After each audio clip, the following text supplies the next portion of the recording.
हिंदू हृदय सम्राट शिवसेना प्रमुख बाळासाहेब ठाकरे यांच्या जन्मशताब्दी वर्षानिमित्त श्रीरामपूर विधानसभा मतदारसंघात विविध सामाजिक व संघटनात्मक उपक्रमांना वेग आला असून बेलापूर येथे पार पडलेल्या बैठकीत शिवसैनिकांनी गाव तेथे शाखा, घर तेथे शिवसैनिक ही मोहीम प्रभावीपणे राबवण्याचा निर्धार व्यक्त केला.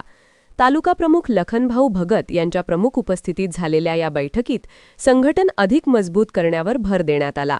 प्रत्येक गाव, वाडी, वस्त्यांमध्ये शिवसेनेचा भगवा फडकवण्यासाठी कार्यकर्त्यांनी सज्ज राहावे असे आवाहन लखनभाऊ भगत यांनी केले. यावेळी जिल्हाप्रमुख सचिन कोते व जगदीश चौधरी यांनी मार्गदर्शन करताना कार्यकर्त्यांनी सक्रियपणे काम करण्याचे आवाहन केले. हे केवळ कार्यक्रम नसून बाळासाहेबांच्या विचारांची पुनर्स्थापना आहे. संघटनेत काम करणाऱ्यांनाच मानाचे स्थान मिळेल असे त्यांनी स्पष्ट केले. जन्मशताब्दी वर्षानिमित्त रक्तदान शिबिरे, मोफत आरोग्य तपासणी, क्रीडा स्पर्धा तसेच वैचारिक कार्यक्रमांचे आयोजन करण्यात येणार असल्याची माहिती यावेळी देण्यात आली. युवासेना तालुका प्रमुख सुरेश थोरे यांच्या माध्यमातून बाळासाहेब ठाकरे जन्मशताब्दी चषक 2020 क्रिकेट स्पर्धाही आयोजित करण्यात येणार आहे. तसेच गाव तेथे शाखा मोहिमेसोबतच जनतेच्या समस्या जाणून घेण्यासाठी संघर्ष यात्रा काढण्याचे निर्देश देण्यात आले.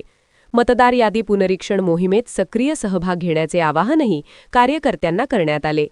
या बैठकीस सचिन कोते, जगदीश चौधरी, लखन भगत, सोमनाथ गोरे, ज्येष्ठ नेते अशोक थोरे मामा, दत्ता कडू पाटील, विजय गव्हाणे, सुरेश थोरे, रफिक शेख, निखिल पवार, संतोष वाईकर, मुश्ताक शेख, कैलास आवटी, प्रवीण ताकसाळ, मोहसिन आतार, विकास खरात, विजू बडाख, कैलास पुजारी, सतीश पुजारी, सचिन लाटे, विजय कुमावत, सचिन मोरे, रमजान शेख, कुमार भिंगारे, सनी रणदिवे, दादू कसबे, सुनील क्षीरसागर, राहुल रणदिवे, अनिकेत फुलपागर, संतोष मगर, सागर शिरसाठ, शुभम वाघ यांसह मोठ्या संख्येने शिवसैनिक उपस्थित होते.